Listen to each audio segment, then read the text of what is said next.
lewat dulu lah. Lewat.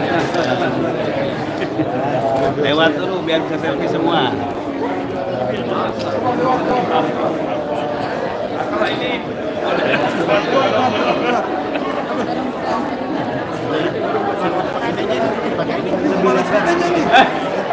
mana ada orang berkumpul kalau yang ini. Iya. Kalau itu asli, serius juga. Harus amin aja dulu.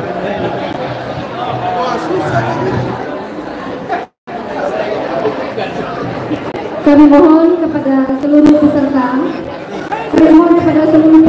untuk duduk di tempatnya masing-masing, dan kepada media kami mohon untuk mensterilkan ruang depan karena acara akan segera dimulai. Ya.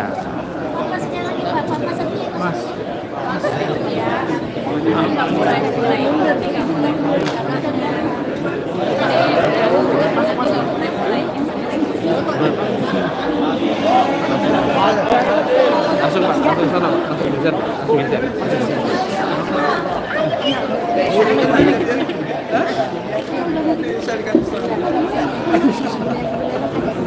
Manis, salam Pak Ketum, sama Soleh, sama semua. Ya.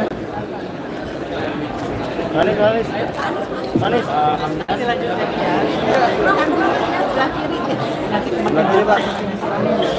Sekali lagi kami mohon kepada media untuk mensterilkan di depan karena acara akan segera dimulai, dan kami persilakan kepada bapak-bapak peserta, silakan duduk di tempatnya masing-masing.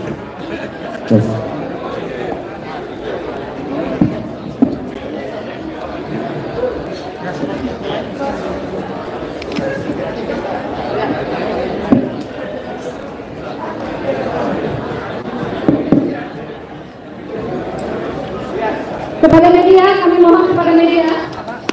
Mohon maaf kepada media. Badan dan lembaga Majelis Ulama Indonesia yang jumlahnya tidak sedikit, 30 lembaga. Jadi komunitas mereka kurang lebih ada ratusan, bahkan ribuan ya Prof ya, ribuan, jutaan jangan. Nanti yang memilih baru jutaan.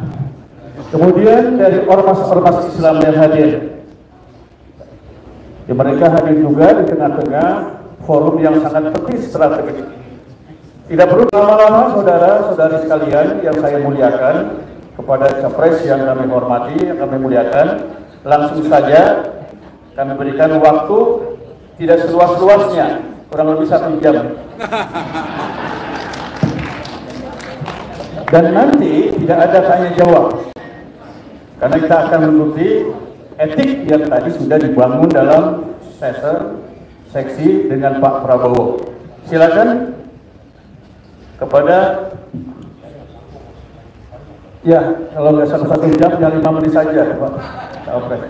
Mohon silakan Pak Anies.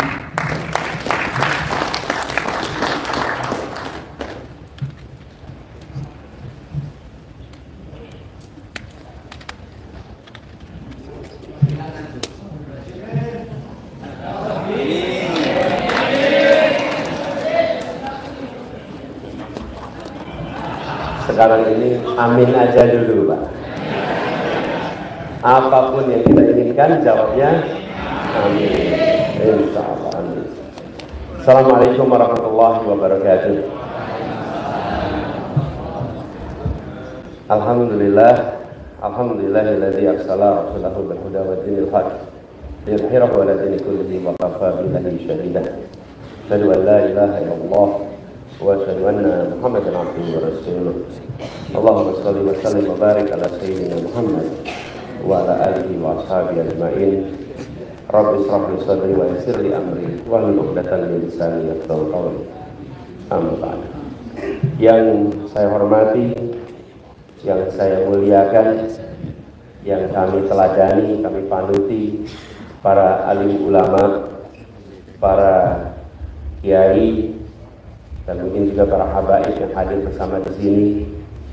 Wabil khusus pimpinan Majelis Ulama Indonesia dan seluruh jajarannya, juga Dewan Pimpinan MUI Provinsi Indonesia, serta para ketua dan para perwakilan ormas Islam keseluruhan yang hadir bersama di sini, yang tanpa mengurangi rasa hormat tidak tersebut nama satu persatu, tapi semua kami muliakan dan kami sampaikan salam taklim untuk semua. Pertama, saya ingin menyampaikan rasa terima kasih kepada Steering Committee, Organizing Committee yang telah berbaik hati untuk memberikan kelonggaran waktu pada kami yang semalam mengalami persoalan yang agak personal tapi tipikal Jakarta. Jumat sore hujan dengan segala macam kompleksitasnya, karena kebetulan ke wilayah di luar Jakarta. Tapi alhamdulillah malam hari ini mendapatkan kesempatan untuk berjumpa langsung. Insya Allah takdirnya memang malam ini, dan insya Allah menjadi majelis yang penuh keberkahan bagi kita.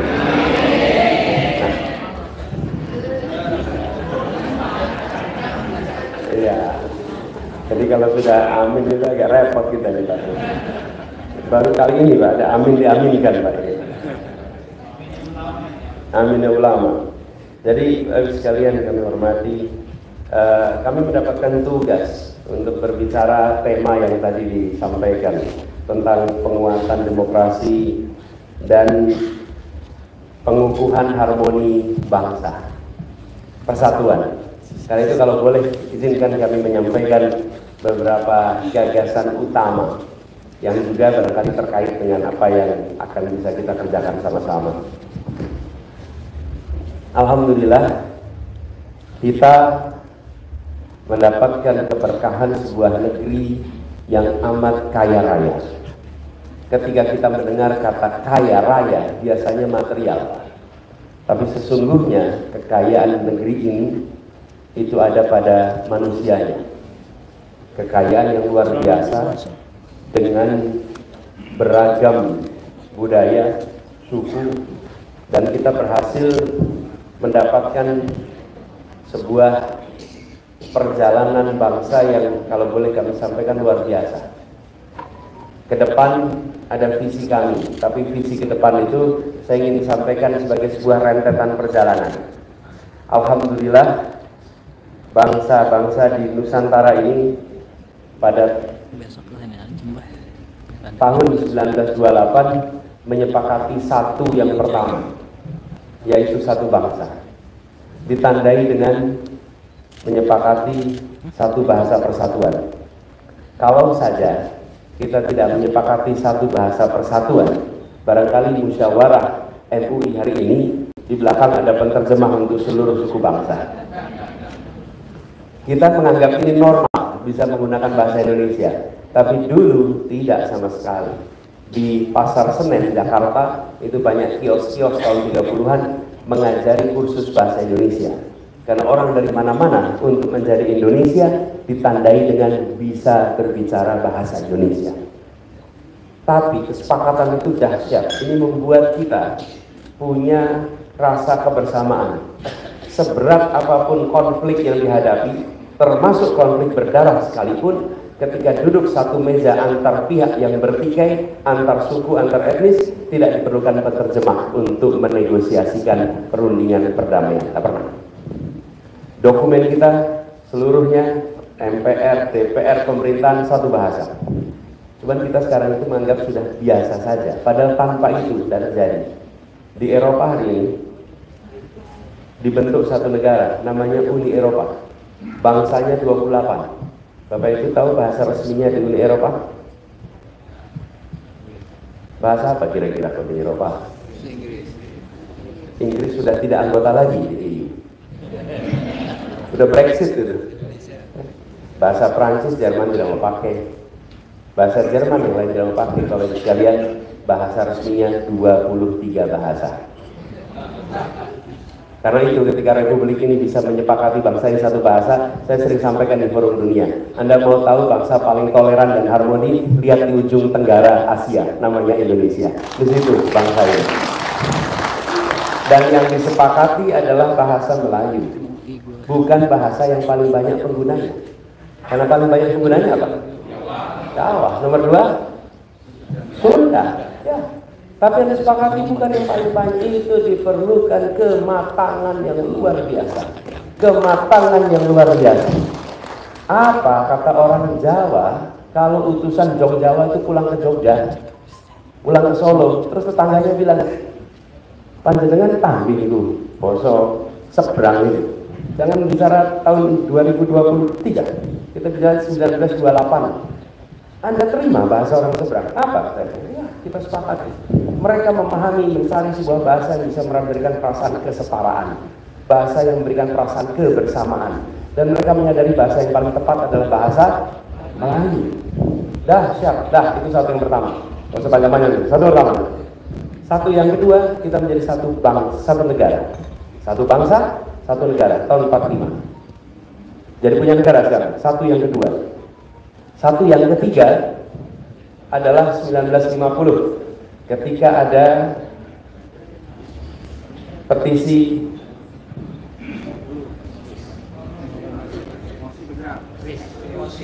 Mosi Nasir yang Indonesia kembali kepada negara kesatuan. Itu satu yang ketiga, menjadi mosi integrasi, satu negara kesatuan. Sebelumnya yang namanya Republik Indonesia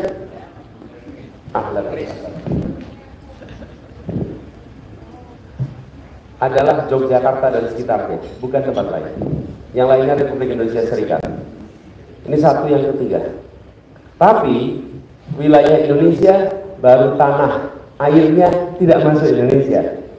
Laut Jawa perairan internasional, Selat Sulawesi perairan internasional, Arafura perairan, seluruhnya di perairan internasional.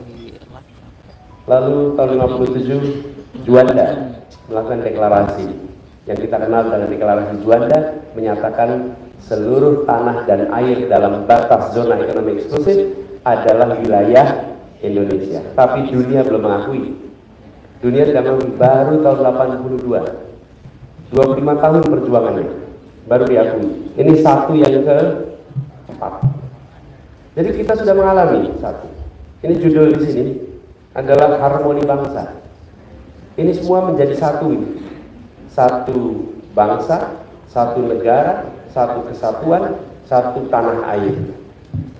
Sekarang kita menuju, menurut kami, satu yang kelima yang harus kita hadirkan, yaitu satu kemakmuran untuk seluruh Indonesia.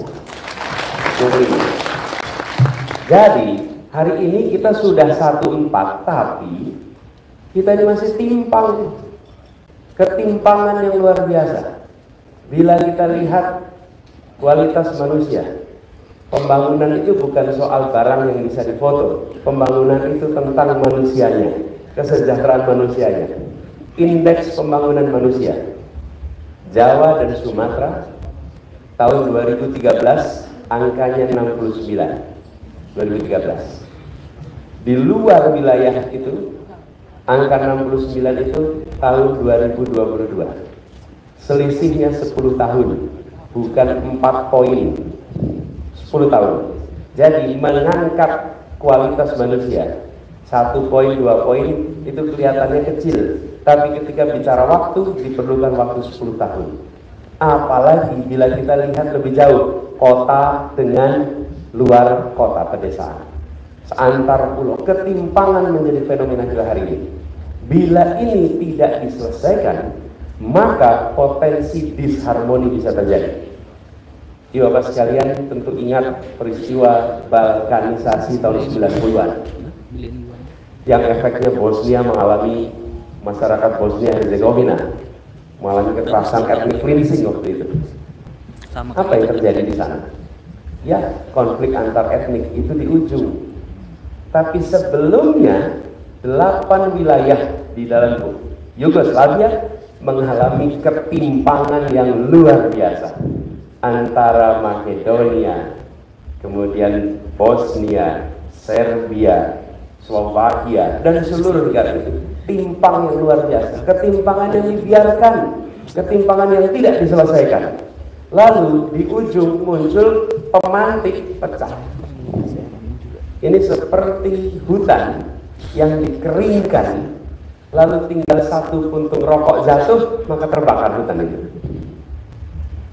Hari ini kita sedang menyaksikan ketimpangan yang terus-menerus dan tidak secara sistemik diselesaikan. Bila ini dibiarkan, itu sama dengan kita mengeringkan hutan. Tapi bila ketimpangan ini dibereskan, maka hutan kita lembab basah. Jatuh puntung apapun, insya Allah tidak akan terbakar. Itulah visi kita, mempersatukan Indonesia dengan menghadirkan keadilan supaya muncul kesetaraan dan dari situ muncul kemakmuran yang setara seluruh Indonesia. Itulah sebabnya istilahnya satu kemakmuran. Ini satu sebelum kami dapat nomor urut 1, Bapak Ibu sekalian. Jadi kita ini jauh sebelum itu semua. Kami satu. Ini satu yang kelima yang harus kita kejar sama-sama. Nah, bila ini bisa kita kerjakan sama-sama, maka di Indonesia kita akan punya perasaan kebersamaan. Ideologi yang dibawa dalam artian nilai adalah nilai keadilan. Dan ini pula yang ketika kami mendapatkan amanat di Jakarta, amanat ini kami emban dengan mengarus utamakan satu kata keadilan. Kata keadilan untuk semua aspek kebijakan. Kata keadilan adil itu abstrak. Rasa keadilan itu konkret. Tapi kalau siapapun yang belajar filsafat pasti akan tahu adil itu abstrak. Tapi rasa keadilan itu nyata. Nah, ketika kita kemarin bertugas di Jakarta, kami sampaikan ini nilainya. Nilai yang dipegang apa? Nilai keadilan. Di dalam semua aspek. Setiap kebijakan yang dibuat ditempelkan dengan sebuah pertanyaan. Apakah kebijakan yang dibuat menghadirkan rasa keadilan? Apakah sistem yang sekarang disusun menghadirkan rasa keadilan? Dan ketika itu dipasang, mendadak semua berpikir tentang bagaimana kebijakan jadi adil. Pendidikan. Ini pertanyaan, sudahkah kebijakan rekrutmen siswa mencerminkan rasa keadilan? Itu baru mikir. Ini kelihatan sekolah-sekolah bagus-bagus di Jakarta ini isinya anak-anak kelas menengah ke atas. Ini kalau didiamkan, nanti yang di bawah terus di bawah, yang di atas makin ke atas. Mau dibiarkan? Nggak boleh, karena Pak Gubernur bilang harus berdasarkan pada prinsip keadilan. Lalu mereka mencari cara supaya keadilan itu muncul. Yang agak kerepotan itu Dinas Bina Marga, Bapak Ibu sekalian. Bina Marga ngurusin apa? Jalan. Terus ketika pertanyaannya, sudahkah kebijakan Bina Marga memenuhi rasa keadilan? Dan mereka bingung, karena biasanya ngurusinnya aspal, cor-coran. Apa urusannya Pak Bina Marga sama keadilan? Sebentar, coba kita lihat. Yang memerlukan jalan itu siapa saja? Siapa yang memerlukan jalan? Seluruh warga. Pertanyaannya, warga paling banyak menggunakan alat transportasi apa? Kaki. Pertanyaannya, sudahkah kita membangun jalan untuk kaki? Belum. Ayo bangun jalan buat kaki sehingga timbul kesetaraan. Bukan hanya jalan untuk roda, karena transportasi tak hanya berbentuk roda, sebagian berbentuk jalan kaki. Dibangunlah ratusan kilometer jalan kaki di Jakarta. Bapak Ibu sekalian, kalau jalan-jalan sekarang di trotoar-trotoar itu, apalagi kalau sekitar Sudirman, kira-kira Ancol kalah lah. Boleh jalan-jalan di situ.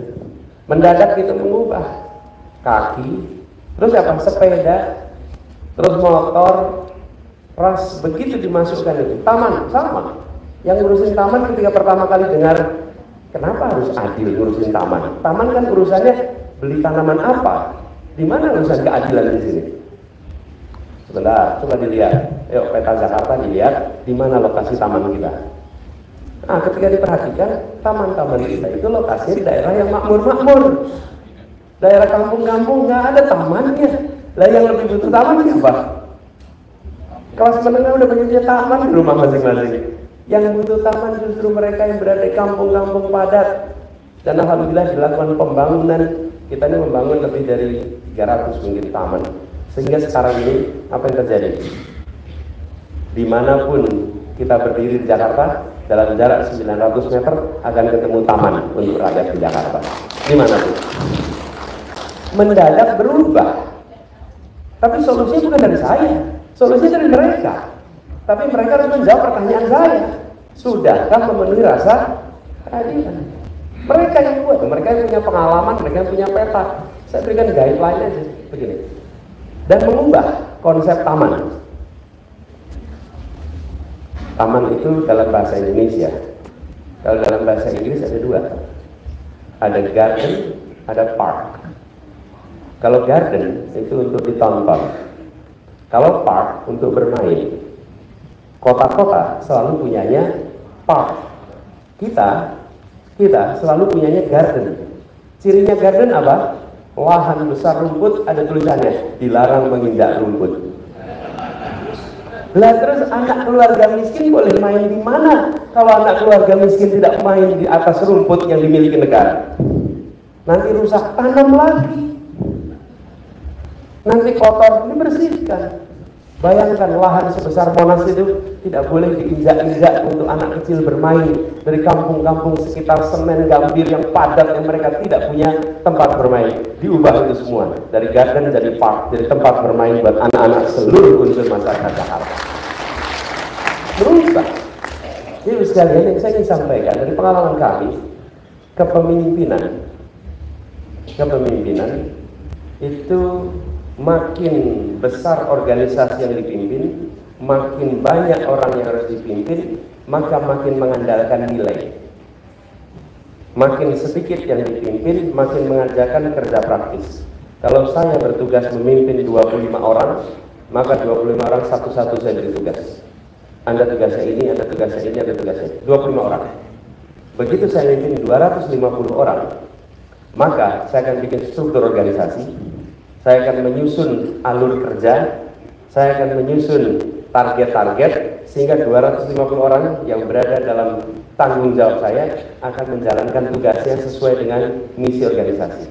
Tapi ketika saya harus memimpin 200.000 orang, seperti di Jakarta, maka saya tidak bisa memimpin dengan beri tugas satu-satu, saya tidak bisa memimpin dengan bikin struktur organisasi, saya harus memimpin dengan menunjukkan ini nilai yang dipegang, dan nilai itu diterjemahkan oleh semua yang memimpin 250, diterjemahkan oleh semua yang memimpin 25 orang, sehingga menjadi sebuah arah organisasi berbasis pada nilai, berbasis kepada value. Itu yang kita lakukan.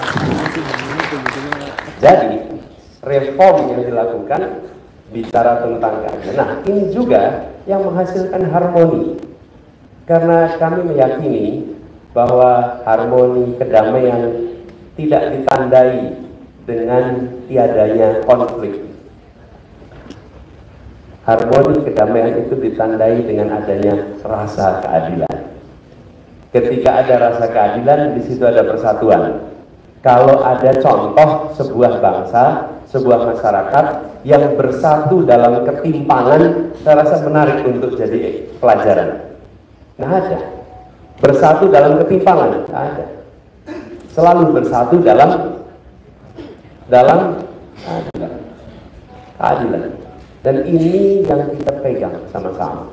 Jadi Bapak sekalian, ketika kami setahun yang lalu mendapatkan amanat ini kami terima. Bukan saya mendaftarkan diri, bukan saya mengajukan, saya sedang bertugas di Jakarta, lalu kami diusulkan untuk menjadi calon presiden. Saya katakan saya siap, bismillah, tapi kami ingin membawa agenda ini, agenda keadilan. Ini yang ingin kami bawa. Alhamdulillah itu disetujui, dan itu yang kemudian kami akan bawa terus ke depan dengan segala macam tantangannya.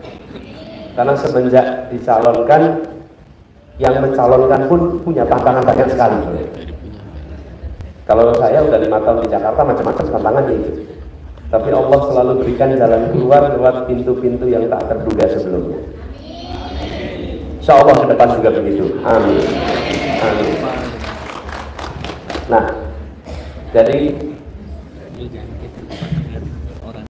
lupa saya mau apa.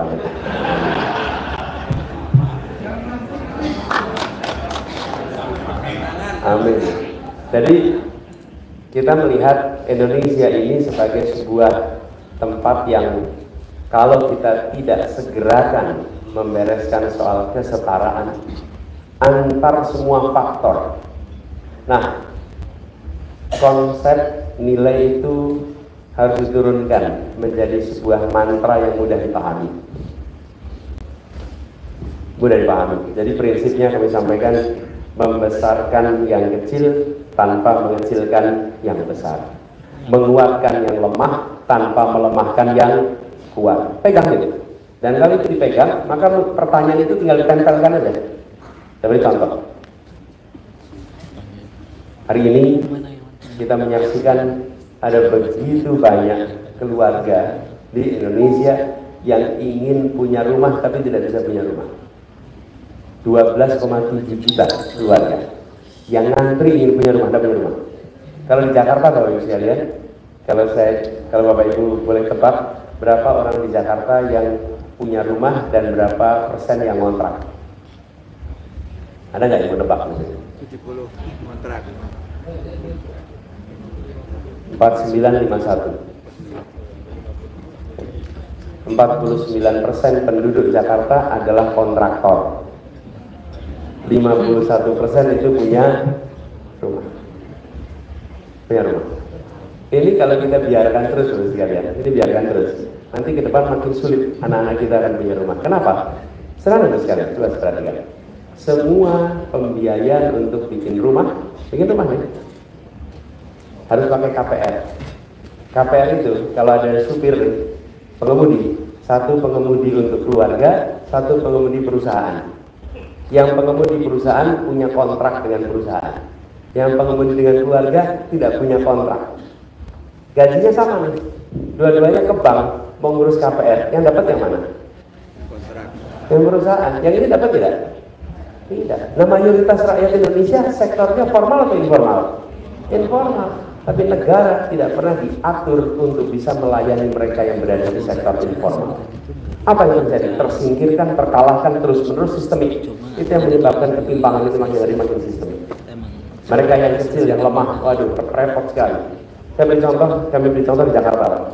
Suatu ketika di Jakarta, oleh gubernur sebelumnya ada pelarangan menggunakan motor di jalan protokol, Jalan Tamrin, Jalan Sudirman, itu motor tidak boleh lewat. Ingat ya, bagi yang tinggal di Jakarta. Saya waktu itu panggil yang punya data itu Gojek sama satunya siapa? Grab. Saya tanya, berapa pengantaran barang dan orang ke Jalan Sudirman setiap hari? Dan jawabannya 500.000 pengantaran per hari. 0,5 juta pengantaran per hari. Se-Jakarta pengantaran itu 13,5 juta per hari pengantaran. Oke. Sekarang sekalian, ketika jalan itu tidak boleh dipakai untuk motor, apa konsekuensinya? Maka ibu-ibu rumah tangga yang berdagang kuliner, menjual makanan yang dibelanjakan online oleh mereka yang berada di tempat ini tidak bisa diantar menggunakan motor. Berarti di luar sana ada lebih dari, ada bisa bilang ratusan ribu usaha yang mati karena atau tidak punya channel karena jalannya ditutup. Nyambung secara digital tapi tidak nyambung secara konektivitas transportasi. Itu menghadirkan frustrasi. Dan itu efeknya apa? Menurunkan kesejahteraan. Begitu jalan itu dibuka, maka ratusan ribu pesanan dipesankan kepada keluarga-keluarga yang ada di Jakarta dan mereka bisa mengantarkan dengan motor dan harganya murah. Masalah diselesaikan. Kami sekarang melihat ini ada ketimpangan-ketimpangan banyak sekali. Kenapa? Karena negara hanya mau menyusun kebijakan yang memudahkan bagi dirinya. Paling mudah adalah cari orang kerja sektor formal. Sektor informal itu ribet sekali. Usaha juga begitu. Jadi Bapak sekalian, kami melihat bila ini didorong dengan baik, maka kita bisa melakukan reform semua aspek. Apalagi kalau sudah sampai pada kebijakan pendidikan.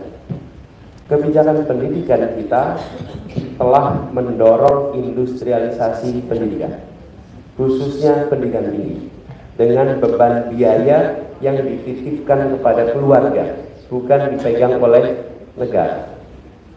Bila ini kita teruskan kebijakan ini, maka kita akan menyaksikan ketimpangan yang akan makin luas. Anak dari keluarga mampu akan mendapatkan pendidikan baik, masa depan baik. Anak dari keluarga yang kurang mampu akan mendapatkan pendidikan biasa dan terus ke bawah. Sudah gitu swasta dan negeri. Sekolah swasta dan sekolah negeri perlakuannya berbeda. Padahal kalau tidak ada sekolah swasta, tidak cukup Indonesia ini untuk mendidik anak-anak kita. Harusnya pemerintah merasa berhutang budi pada sekolah-sekolah swasta. Karena sekolah-sekolah swasta itulah yang justru menyelamatkan anak-anak yang tidak bisa tertampung di sekolah negeri. Jadi tidak boleh dipandang ini sebagai beban, malah swasta itu harus dibantu. Itulah sebabnya saya sampaikan ke depan kami malah memandang sekolah swasta ini dibantu, fasilitasnya ditingkatkan dan dibantu oleh negara. Gurunya kalau diangkat menjadi guru P3K jangan dipindah ke pemerintah, biarkan tetap itu di swasta supaya mereka bisa tetap mengajar di sana. Dan malah kami melihat PBB-nya perlu dinolkan supaya mereka tidak punya beban. Apalagi sekolah-sekolah lama. Sekolah-sekolah lama itu biasanya lokasinya di pusat kota, dan pusat kota itu biasanya PBB-nya lebih mahal daripada pinggiran kota. Betul tidak? Kan itu malah PBB-nya menghukum sekolah berjasa, bukan? Lihat sekolah-sekolah yang sudah ada sebelum Republik ini ada, itu PBB-nya lebih mahal daripada sekolah yang baru dibangun 10 tahun yang lalu. Kebijakan-kebijakan begini itu dibiarkan begitu saja. Kenapa? Karena kita tidak menggunakan pertanyaan sederhana dalam menyusun kebijakan. Apakah kebijakan ini menghadirkan rasa keadilan? Begitu itu dipakai, revisi. Jadi Bapak sekalian, kami melihat harmoni ke depan itu bukan soal pidato, bukan soal kumpul antar suku, antar etnis, antar agama, lalu terlihat harmoni dalam forum. Bukan. Harmoni itu adalah kebijakan yang disusun yang menghadirkan perasaan kesetaraan, dan dari kesetaraan itu muncul perasaan keadilan, dan dari situ muncul harmoni dari rasa keadilan. Nah, ini menurut pandangan kami yang menurut kami perlu kita dorong sama-sama ke depan. Lalu yang tidak kalah penting, Bapak sekalian yang kami hormati, salah satu aspek yang tadi disampaikan adalah tentang penguatan demokrasi yang diberikan pada kami.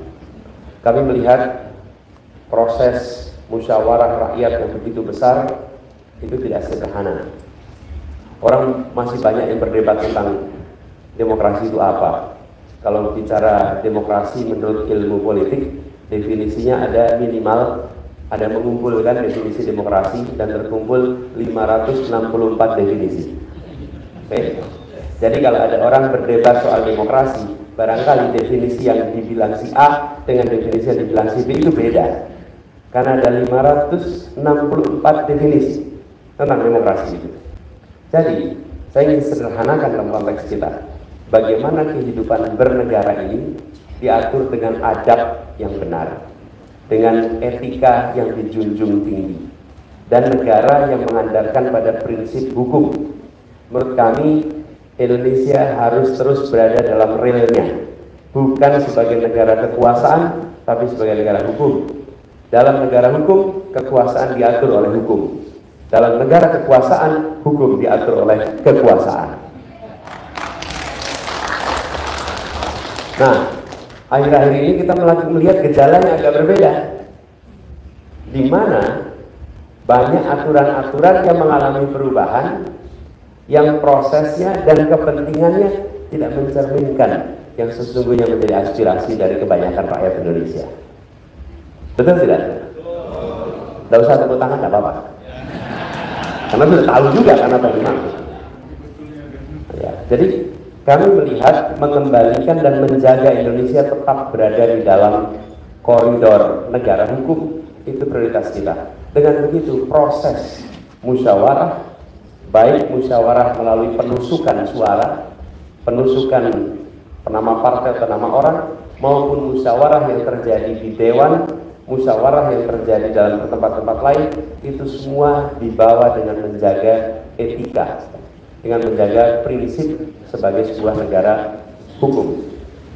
Ini membutuhkan keteladanan. Ini membutuhkan keteladanan. Karena tanpa keteladanan kita akan mengalami kesulitan untuk menjaga agar negeri ini menjadi negara hukum yang kuat.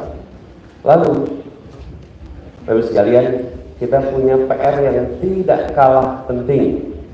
Indonesia bukan hanya indeks demokrasinya turun, tapi juga Indonesia dianggap turun di dalam penanganan korupsi. Korupsi menjadi satu masalah yang hari ini makin hari makin terasa besar. Menurut hemat kami, salah satu sumber utama persoalan korupsi adalah kita belum melakukan reformasi pembiayaan partai politik. Belum disentuh.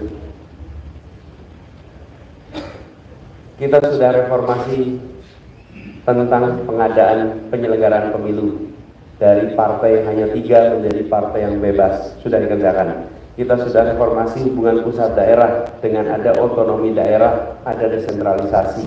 Kita sudah reformasi hubungan antar lembaga negara, presiden, DPR, MA, MK, BPK, sudah dilakukan itu. Tetapi partai politik dan pembiayaan partai politik belum direform. Apa yang terjadi? Biaya yang harus dikelola oleh partai politik dibiarkan dicari sendiri oleh partai politik. Negara tidak terlibat. Dalam kenyataannya, Bapak-bapak Ibu di sini mimpin MUI. MUI itu punya biaya operasional, bukan? Provinsi juga punya biaya operasional, bukan?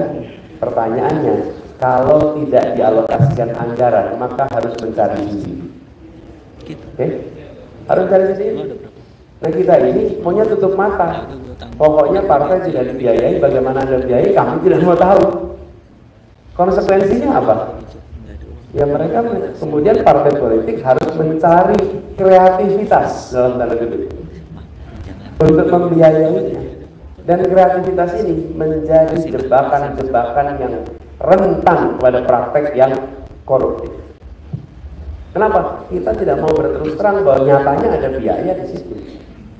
Operasional aja. Bapak kalau ngelola DPD, sebuah DPD, ada staff, ada ongkos bulanan, ada kegiatan bulanan, dari mana biayanya? Biayanya per anggota DPRD di tempat itu turunan. Anggota DPRD ngumpulin dari mana? Kita tutup mata, kita nggak mengatur dengan mengatakan, itu kan wilayah politik. Mereka biar cari dana sendiri, repot Bapak Ibu. Menurut kami ini harus reformasi. Dan Indonesia bukan negara pertama. Di banyak tempat di dunia sudah menjalaninya. Bila ini kita bereskan, maka salah satu hulu dari praktek korupsi akan bisa kita kendalikan. Yang berikutnya, boleh diulang. Yang berikutnya adalah penegakan hukum. Kalau penegakan hukum, korupsi ini ada 3 potensi sebabnya. 1, korup karena kebutuhan. Yang kedua, korup karena keserakahan. Yang ketiga, korup karena sistem. Korup karena kebutuhan. Gajinya hanya cukup untuk hidup 20 hari. 10 hari terakhir dia harus bagaimana? Lalu muncul ruang untuk nutup. Obatnya bukan penegakan hukum saja. Penegakan hukum belum tentu menjerahkan, masalahnya nggak selesai. Ini sering saya sampaikan pada penegak hukum di Jakarta. Di Jakarta ini banyak orang melanggar. Ada 2 jenis pelanggaran. Melanggar karena butuh dan melanggar karena serakah. Oke? Kalau gedung tinggi ngambil air tanah dari kedalaman 200 meter tanpa izin, itu namanya melanggar karena serakah. Oke? Tapi kalau pedagang kaki 5 itu kalau melanggar biasanya karena kebutuhan. Selama kita tidak menyelesaikan kebutuhannya, dia akan terus-menerus melanggar. Karena itu negara menyelesaikan kebutuhannya sehingga pelanggaran selesai, bukan memberikan hukuman yang banyak. Hukuman mati menyelesaikan karena kebutuhannya tidak terpenuhi. Tapi kalau yang melanggar karena keserakahan, nah baru ini pakai hukuman yang menjerakan. Ada rasa takut di situ. Dan koruptor paling takut adalah miskin atau miskin. Ada yang mengusulkan hukuman mati. Saya sampaikan, selama sistem penegakan hukum kita belum sempurna, jangan letakkan hukuman mati di sini. Karena ketika kita melakukan kekeliruan, kita tidak bisa mengkoreksinya. Jika sistem kita sudah sempurna untuk proses pengadilan dan lain-lain, nah itu soalnya lain. Tapi sebelum sempurna, maka perlu ada ruang. Bayangkan selesai 2-3 tahun kemudian muncul bukti baru, ternyata dia bukan koruptornya. Mau dikembalikan pakai apa coba? Nggak bisa. Itu sebabnya kenapa saya sampaikan dimiskinkan. Karena kita ada ruang. Jika sampai kita ini manusia khilaf, ada ruang untuk itu. Nah ini yang kemudian dilakukan. Kami melihat penting sekali untuk segera mensahkan undang-undang perampasan aset oleh negara. Sehingga kalau kemudian KPK ini tidak boleh sekedar taat hukum. KPK ini harus taat pada kode etik. Dia harus lebih tinggi dari hukum. Dia harus taat pada kepatutan. Karena itu tadi kemarin saya sampaikan bahwa bila Allah takdirkan untuk kami bertugas, maka kami akan sampaikan semua pimpinan KPK yang terpilih harus tanda tangan pernyataan akan mengundurkan diri jika melanggar kode etik KPK. Selesai. Jadi bukan mengundurkan diri kalau jadi tersangka, bukan. Itu aja masih belum. Tapi bila melanggar kode dan kode etik KPK, baik sekalian, saya kebetulan pernah bertugas menjadi ketua komite etik KPK tahun 2012. Ketika saya jadi ketua komite KPK, saya melihat dari dekat betapa standar kode etiknya itu sangat tinggi. Dan pada waktu itu saya belum pernah, ini saya cerita sedikit, saya belum pernah datang berada di sebuah kantor yang ketika waktu duha musolanya penuh dengan orang-orang salat duha, kecuali di KPK. Betul-betul, saya datang kantor banyak, tapi hanya di KPK ini peristiwa 2012. Ketika waktu duha itu semua ada di situ.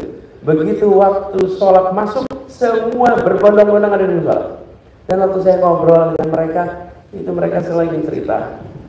Kan di musola kita duduk gitu. Pak, kami yang di sini ini betul-betul hanya mengandalkan pada pertolongan Allah, tidak ada yang lain. Karena yang dihadapi luar biasa.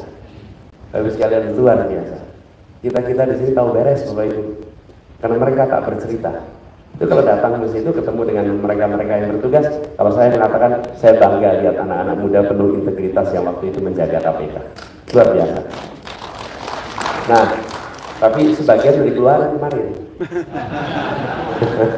Keluarin. Ini harus dikembalikan lagi nih orang-orang yang waras-waras ini. Mereka-mereka yang pemberani ini. Orang-orang pemberani luar biasa.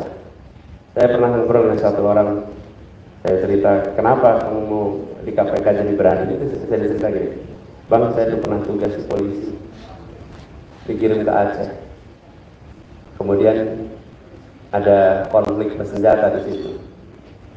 Lalu peluru-pelurunya itu kenanya rambut saya, Bang. Bapak sekalian coba ini, pelurunya itu kenanya rambut. Jadi saya ini sedang dikasih bonus umur sama Allah. Kalau enggak saya sudah selesai berapa tahun yang lalu. Jadi bonus umur saya ini cuma mau saya pakai untuk membersihkan korupsi di Indonesia. Tidak lebih dari itu. Jadi sekalian, lagi. Jadi sekalian, yang kita saksikan apa? Sebuah badan membersihkan korupsi harus berisi orang berintegritas. Dan orang berintegritas itulah yang harus kita jaga agar tak berada di situ dengan kode etik yang dijaga tinggi. Jadi sekalian kami hormati, izinkan saya merangkum atas apa yang saya sampaikan, bahwa Indonesia harus menuju satu kemakmuran. Karena dengan satu kemakmuran kita akan bisa merasakan Indonesia memberikan perlakuan yang sama bagi semuanya. Itu dilakukan lewat apa? Lewat mereview semua kebijakan yang ada agar kebijakannya membesarkan yang kecil, menguatkan yang lemah, tanpa mengecilkan yang besar, tanpa melemahkan yang kuat. Garisnya itu. Lalu di dalam proses ini semua kita menyaksikan perlunya menjaga tatanan negara ini untuk selalu berada di dalam tatanan yang menjunjung tinggi adab di dalam bernegara, etika yang dijaga, prinsip negara hukum bukan negara kekuasaan. Lalu salah satu masalah terbesar Republik ini adalah praktek korupsi, dan praktek korupsi ini diselesaikannya melalui satu, yang karena kebutuhan dibereskan kebutuhannya, yang karena keserakahan diberikan ancaman hukuman yang menjerakan, dan institusi yang mengelola penegakan hukum untuk korupsi yang serakah adalah KPK. KPK-nya ditinggikan standar kode etiknya. PR kita banyak. Saya ingin sampaikan pada semua, tidak mungkin kita bisa menyelesaikan seluruh masalah yang ada di Republik ini. Tapi insya Allah satu hal yang pasti, kita ingin perubahan itu bisa kita kerjakan dalam tempo yang sesegera mungkin. Itu sebagai pengantar bagi kami. Terima kasih. Kurang lebih mohon dimaafkan. Wallahu muwaffiq ila aqwamit thoriq. Nasrullah wa fathun qarib. Assalamualaikum warahmatullahi wabarakatuh. Waalaikumsalam warahmatullahi wabarakatuh. Kami ucapkan terima kasih atas pemaparan presentasi dari Bapak Haji Anies Rashid Baswedan, PhD, MPT, PhD. Selanjutnya disilakan pada Bapak Presiden untuk disampaikan. Terima kasih Pak Capres. Rasanya kurang sekali, tidak terasa. Kalau sampai besok pun mungkin tahan juga nih Pak Anies. Kelihatannya serius, khusyuk mendengarkannya, pemaparan gagasan pemikiran misi yang strategis dari beliau terkait dengan masalah bagaimana membangun sebuah peradaban kemakmuran ya Pak Anies. Ini sangat susah. Mengatai sebuah ketimpangan yang sangat komplikatif, ini beliau menghadirkan bagaimana ada sebuah manajemen isu. Jadi jangan sampai ketimbang-ketimbang yang ada ini menghadirkan sebuah isu, dan isu tidak dimanage, ini bisa menghadirkan sebuah konflik. Ini Pak Pres ya, konflik kalau tidak dimanage, ini bisa menghadirkan sebuah risiko, dan pada akhirnya ini risiko keluarga, ini risiko kebangsaan yang sangat komplikatif. Oleh karena risiko ini pun harus dimanage dengan pendekatan manajemen crisis management. Krisis yang kita hadapi adalah masalah kebijakan. Ini menarik sekali. Oleh karena ini model kebijakan yang sangat etis, atau istilahnya yang bermartabat ya Pak Anies ya. Kebijakan polisi yang berkualitas, yang bermartabat, yang memberikan makna dan kesejahteraan untuk kita semuanya. Masalah korupsi juga ini menarik. Mungkin rasanya bisa dilanjutkan Pak Anies pada sesi yang akan datang. Mungkin ada forum khusus, karena kelihatannya ini dari wajah-wajah mereka ini menunggu kapan bisa ketemu lagi Pak Anies. Oleh karena itu kami atas nama panitia mohon maaf tidak memberikan kesempatan untuk para kiai-kiai sekalian untuk bertanya, persis sebagaimana juga capres yang sebelumnya juga kita tidak berikan kesempatan untuk bertanya karena masih ada tugas untuk menyusun rapat lagi nih Anies. Mungkin kita insya Allah selesai jam 12 atau jam 1 atau mungkin jam 3 langsung tahajud kita. Saya kira bisa terima kasih dihadiri di belakang kita. Ini Pak Anies, Pak Pres. Ini ada Waketum, Haji Dr. Masri Suhud. Ada saya didampingi oleh Profesor Utang, Komisi Pengkajian. Nanti dikaji apa yang disampaikan oleh Pak Anies. Kemudian Profesor Danoto, Sejarah Kebadan Islam. Ada Buya Sekjen, ya Buya Andesah Tambunan. Atas nama ya ada Prof. Amani juga, dan atas nama panitia mohon maaf Pak Pres, calon Pres, kalau mungkin ada tata tutur ucap yang kurang berkenan bagi kita semuanya. Mari kita berikan aplaus yang luar biasa kepada Anies Baswedan. Yang terakhir kita akan menyerahkan sebagai rasa hormat cinta kami kepada beliau. Dari panitia sudah menyiapkan yaitu pemberian cenderamata. Mohon kesediaan untuk Pak Anies berhijrah tempatnya ke bawah. Mohon kesediaan Pak Kiai Marsudi. Usai ini kita akan terus lanjut ya melaksanakan komisi rapat komisi. Ya, baik, terima kasih Pak Kiai. Penyerahan cenderamata dari Majelis Ulama Indonesia untuk penguat haji administrasi Baswedan SI MPP PhD yang akan disampaikan oleh Wakil Ketua Umum MUI yaitu Bapak Kiai Haji Dr. Marsudi Sufi, dan dilanjutkan dengan sesi foto bersama. Dan Bapak dan Ibu kami informasikan setelah ini kita akan langsung mulai sidang komisi.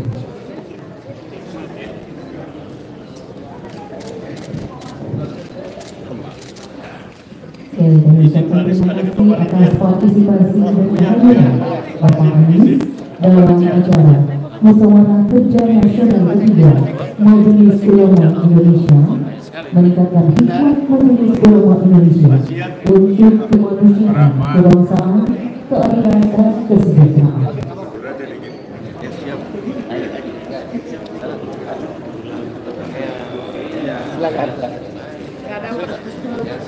Oh, makasih.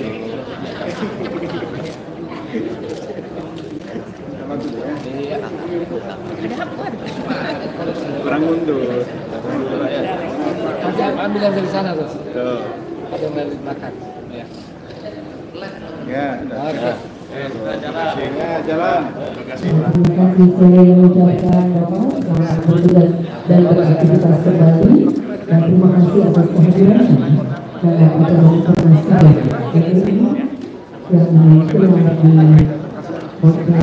yang telah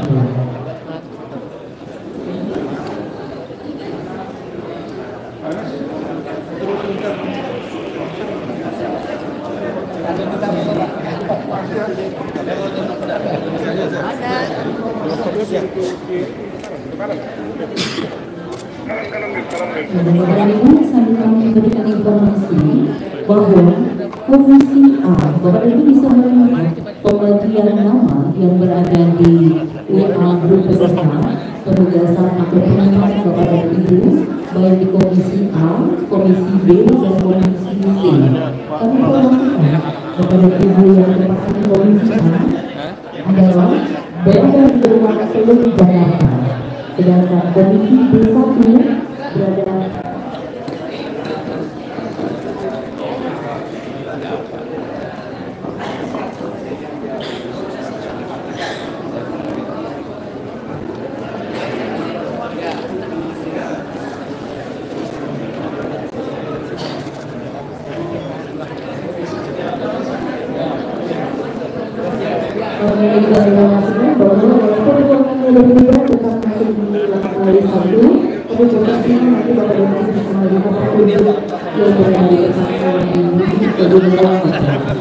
untuk Komisi A di Teluk Jakarta, Komisi B1 di Pulau Seribu ruangan ya pada ini ya. Komisi B2 di Kayangan 2, Komisi B3 Pulau Kelangi, dan Komisi C di Barong Bidadari. Jadi Bapak Ibu, kami perhatikan kembali untuk pembagian ruang komisi.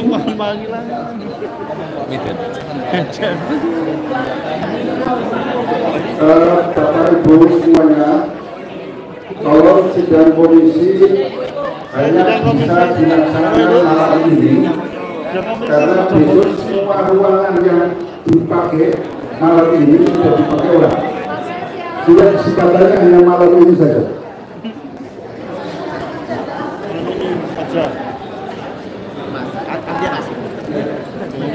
Baik, terima kasih. Ya, bagi kami untuk Komisi A atau bagian organisasi berada di ruangan Teluk Jakarta. Komisi A organisasi berada di Teluk Jakarta. Sedangkan komisi semuanya berada di lantai 1, hanya saja penempatannya ada yang sampai ujung ya Bapak Ibu ya. Kemudian Komisi B1 atau program kerja bagian 1 itu adalah Pulau Seribu, ruangan Pulau Seribu. Untuk Komisi program kerja B2 di Kayangan 2. di B2 adalah kayangan 2. Sedangkan untuk program kerja B3 berada di ruang Pulau Pelangi. Untuk program kerja B2 berada di Pulau Pelangi. Dan untuk komisi rekomendasi atau komisi C itu adalah di Baru Bidadari, tempat kepada Ibu secara sama.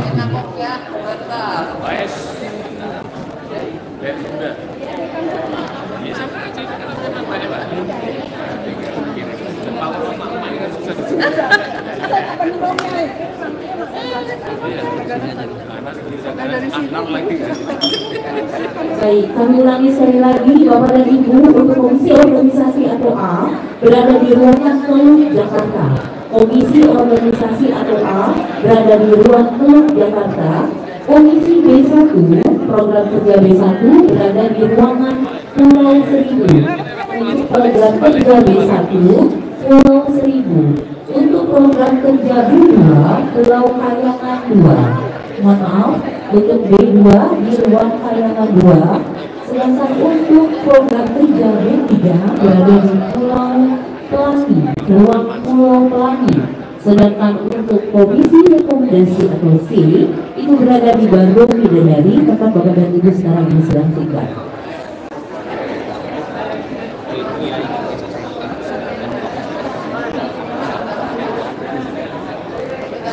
Baik Bapak dan Ibu, kami silakan untuk yang berada di komisi A, B1, B2 dan B3 untuk segera menempati tempat-tempat yang telah disediakan oleh panitia. Dan Bapak dan Ibu bisa berkenan bisa tadi arahkan oleh panitia yang berada di luar pelajaran.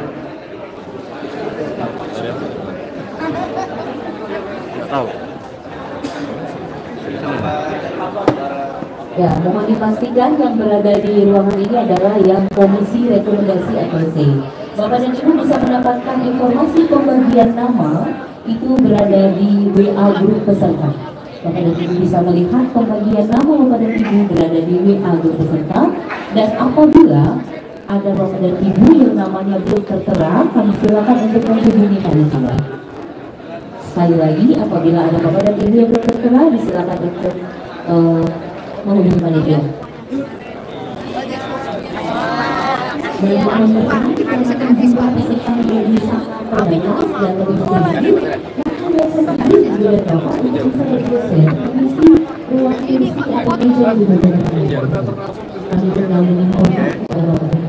Bareng-bareng ya. Sana aja lambat jaraknya.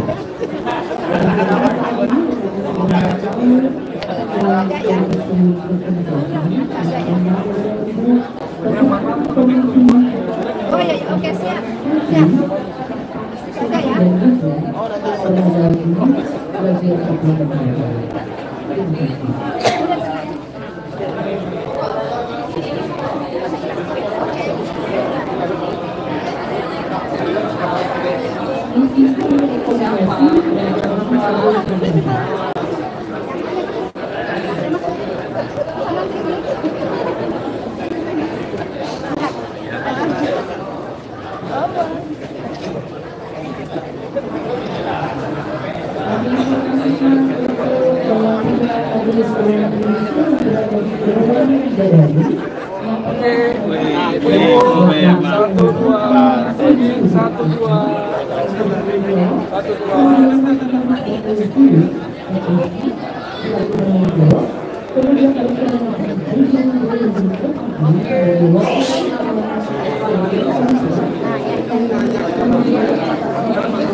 bahwa dari pernyataan kegiatan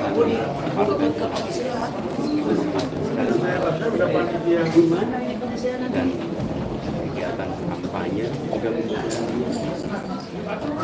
negara-negara demokrasi yang sudah terjadi demokrasi ada banyak contoh party financing, campaign financing, proses reformasi yang bisa dijadikan sebagai rujukan komparatif